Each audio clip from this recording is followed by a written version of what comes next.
Bonjour, je désire vous partager aujourd'hui une pépite que j'ai reçue lors d'une de mes lectures. En dehors de la Bible, j'aime lire des commentaires bibliques et d'autres livres profonds d'auteurs chrétiens. Dieu permet que j'y trouve des éclairages variés à propos de sujets sur lesquels je me questionne depuis longtemps. En lien avec cette lecture, mon sujet d'aujourd'hui est le sacrifice d'Isaac et en quoi il est un type du sacrifice de Christ. En tant que chrétien, vous savez certainement que l'Ancien Testament contient de nombreux symboles qui étaient, selon Colossiens 2,17, l'ombre des choses à venir. On y trouve particulièrement plusieurs personnages qui sont des types de Christ, annonçant par leurs actions et leurs caractéristiques le Messie d'Israël et son œuvre rédemptrice.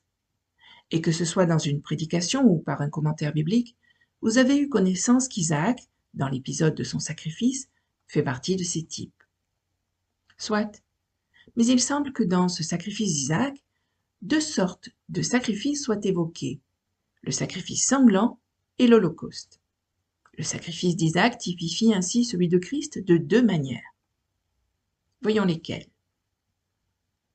En premier lieu, comme il est habituellement présenté, ce sacrifice consiste en l'offrande de la vie du Fils unique. Ainsi Dieu réclame à Abraham en Genèse 22, verset 2, « Prends ton fils, ton unique, celui que tu aimes, Isaac. » Et à cette offrande si chère fait écho celle du Père céleste, puisque Jésus est présenté comme le Fils unique venu du Père, en Jean 1, verset 14. Sa vie est exigée en sacrifice. Son sang doit être versé. Car même si dans la suite du verset de Genèse 22, l'exigence de Dieu pour Isaac parle d'holocauste, va-t'en au péri de Morija, et là offre-le en holocauste sur l'une des montagnes que je te dirai, Isaac doit d'abord être égorgé, comme le suggère le couteau qu'Abraham a emporté, et qu'il compte utiliser au moment d'offrir son fils à Dieu selon son ordre. Ce sacrifice consiste donc à offrir une vie à Dieu. Il correspond pour Christ à répandre son sang en tant que victime expiatoire, afin de satisfaire la justice de Dieu et de racheter les pécheurs condamnés, car sans effusion de sang, il n'y a pas de pardon, selon Hébreux 9, verset 22. Christ, innocent et pur, a été condamné à notre place et a subi notre châtiment, se substituant à nous, pécheurs coupables. Donc le sacrifice d'Isaac est d'abord un type du sacrifice sanglant de Christ à la croix. Mais on peut distinguer, en second lieu, une autre sorte de sacrifice. Après avoir été égorgé, Isaac doit ensuite être offert à Dieu en holocauste, comme le suggère le bois sur lequel il est lié et le feu qu'Abraham a transporté avec lui. Pourquoi les sacrifices d'holocauste ? Je me suis toujours posé la question, pourquoi Dieu demande-t-il, en plus des sacrifices habituels, des sacrifices consumés par le feu ? Et pourquoi ces sacrifices par le feu, lorsqu'ils sont accomplis avec sincérité et dans les règles que Dieu a prescrites, sont-ils qualifiés d'agréable odeur à l'Éternel, comme on le voit dans de très nombreux passages des Écritures, notamment dans les livres des Nombres et du Lévitique. Puisque les corps brûlés des animaux ne dégagent pas une odeur très plaisante, bien au contraire, il ne peut donc s'agir que d'agréable odeur spirituellement parlant, de satisfaction divine et non de plaisir olfactif. L'analyse des mots hébreux employés dans cette expression le confirme. Par exemple, en Genèse 8, verset 21, nous lisons « L'Éternel sentit une odeur agréable ». Sentit une odeur agréable est la traduction des mots hébreux « rouak »,« reyak »,« nikowak », qui signifie pour rouak « percevoir une odeur, accepter, agréer », pour reyak « arôme, parfum, odeur agréable » et pour nikowak « calmant, agréable, tranquillisant ». Une traduction littérale serait « L'Éternel sentit une agréable odeur apaisante ». Les traducteurs mettent en avant soit que l'odeur est agréable, soit qu'elle est apaisante. Mais le contexte contient bien les deux notions, car Dieu était satisfait de ces sacrifices qui seraient à Noé à le remercier et à s'approcher de lui dans la repentance. Les sacrifices offerts en holocauste sont donc appréciés de Dieu parce qu'ils représentent une offrande totale, complète, entière à Dieu, afin de chercher à s'approcher de lui dans un esprit de réconciliation. Cependant, je voudrais préciser 2 points sur les holocaustes. Les animaux offerts en holocauste sont tués avant, car Dieu n'incite pas à la cruauté contrairement aux idoles païennes et à leurs exigences. Et deuxièmement, Que représente le feu descendant du ciel et donc venant de Dieu et consumant les sacrifices? Pour comprendre le rôle du feu dans les sacrifices, voyons 3 exemples particuliers. Lévitique 9, verset 24. Le feu sortit de devant l'Éternel et consuma sur l'autel l'holocauste et les graisses. Tout le peuple le vit, et ils poussèrent des cris de joie et se jetèrent sur leurs faces. 1 Roi 18, versets 38 et 39. Et le feu de l'Éternel tomba, et il consuma l'holocauste, le bois, les pierres et la terre, et il absorba l'eau qui était dans le fossé. Quand tout le peuple vit cela, ils tombèrent sur leur visage et dirent « C'est l'Éternel qui est Dieu, c'est l'Éternel qui est Dieu !»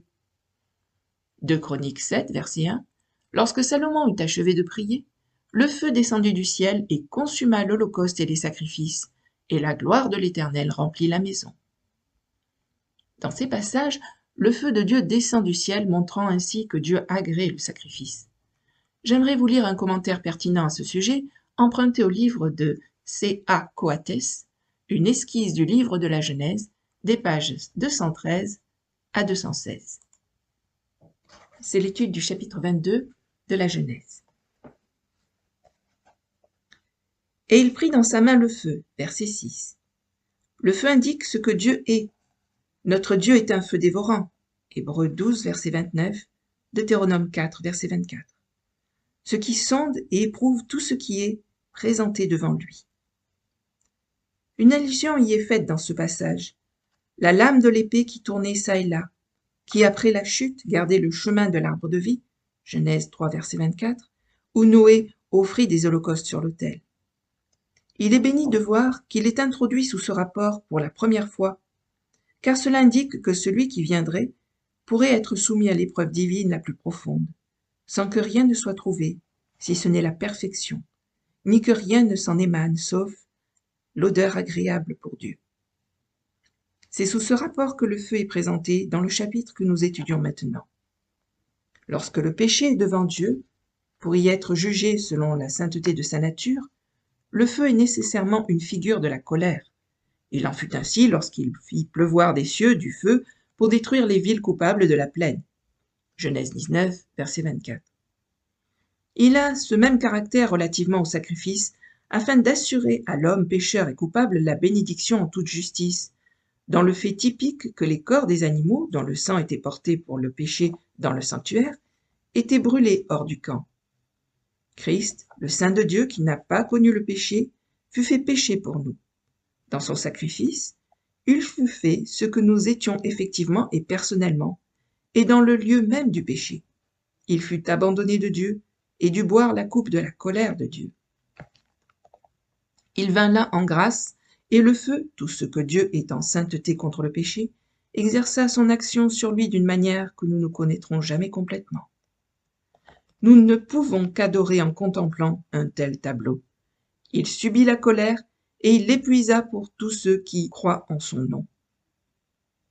En ce qui concerne l'Holocauste, ce qui est vu dans le type, c'est que le feu fait ressortir toute la perfection de la victime en un parfum de bonne odeur.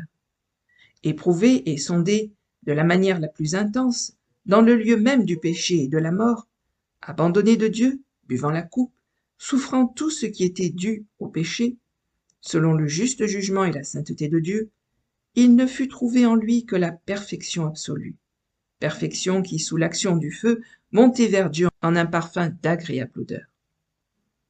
L'action de brûler n'est pas exprimée par les mêmes mots en hébreu pour le sacrifice pour le péché, où les corps des animaux étaient brûlés hors du camp, que pour l'Holocauste. Le sens quant au dernier est plutôt brûler l'encens. Tout ce qui était odieux aux yeux de Dieu, lorsque placé devant lui dans le sacrifice pour le péché, était entièrement consumé. Mais dans l'Holocauste, les perfections infinies de celui qui s'est offert lui-même à Dieu étaient mises en évidence par l'épreuve du feu. Ainsi, contemplant la coupe que le Père lui avait donnée, devant laquelle il ne pouvait que reculer, sachant ce qu'elle contenait, il dit « Toutefois que ce ne soit pas ma volonté, mais la tienne qui soit faite. La coupe que le Père m'a donnée, ne la boirai-je pas ?» Luc chapitre 22, verset 42 et Jean chapitre 18, verset 11. Abandonné, il justifie Dieu de l'avoir abandonné. Et toi, tu es saint, toi tu habites au milieu des louanges d'Israël. Psaume 22, verset 3. L'obéissance et le dévouement parfait à la gloire de Dieu sont vus dans un homme placé dans le lieu du péché et de la mort, et portant tout le jugement du péché. Il a été mis à l'épreuve par le feu de tout ce que Dieu est en sainteté contre le péché. Mais rien, sauf la perfection, ne fut trouvé en lui. Dieu fut glorifié dans cet homme béni, son Fils bien-aimé. C'est ce précieux enseignement qui nous est présenté dans l'aspect de l'Holocauste touchant les souffrances et la mort de Christ. L'épreuve intense et scrutatrice du feu appliqué à Christ, le Fils bien-aimé, ne fit que révéler toutes ses perfections et son dévouement intérieur, et en fit exhaler le parfum en agréable odeur et en bénédiction. Il descendit du ciel pour faire la volonté de Dieu, et pour remplacer par son sacrifice toutes les ombres des sacrifices et des péchés, des holocaustes et des sacrifices pour le péché, lesquels étaient offerts selon la loi, Hébreux 10, verset 8, dans lesquels Dieu ne pouvait point prendre plaisir. Nous pouvons bien comprendre le sens typique de ces paroles touchantes répétées 2 fois, et ils allaient les deux ensemble, dans les versets 6 et 9 de Genèse 22. Le Père avait envoyé le Fils pour accomplir sa volonté, et le Fils était venu pour l'accomplir, et ils allèrent ensemble dans ce sentier béni qui nous est présenté si clairement et si pleinement dans l'évangile de Jean. Ma viande est de faire la volonté de celui qui m'a envoyé et d'accomplir son œuvre. Jean 4, verset 34. Mon Père travaille jusqu'à maintenant et moi je travaille. Jean 5, verset 17. Le Fils ne peut rien faire de lui-même, à moins qu'il ne voie faire une chose au Père, car quelque chose que celui-ci fasse, cela le Fils aussi de même le fait. Car le Père aime le Fils et lui montre toutes les choses qu'il fait lui-même. Jean 5, versets 19 et 20. Je ne suis pas seul, mais moi et le Père qui m'a envoyé. Jean 8, verset 16. Et celui qui m'a envoyé est avec moi. Il ne m'a pas laissé seul parce que moi, je fais toujours les choses qui lui plaisent. Jean 8, verset 29. Je ne suis pas seul, car le Père est avec moi. Jean 16, verset 32. On pourrait lire l'évangile entier à la lumière de ces paroles, et ils allaient les deux ensemble. Fin de la lecture. Pour cet éminent commentateur des Saintes Écritures, il est clair que le sacrifice d'Isaac sert à imager plus largement le sacrifice de Christ, le symbolisant dans ses deux aspects, d'une part le sang répandu pour les péchés, et d'autre part l'holocauste agréable à Dieu, et donc agréé de lui. Combien la parole de Dieu est riche et merveilleuse, combien notre Dieu est parfait, quel bonheur de pouvoir sonder et goûter un peu la profondeur des Écritures, et en même temps celle du cœur de Dieu. À bientôt. Merci. Au revoir.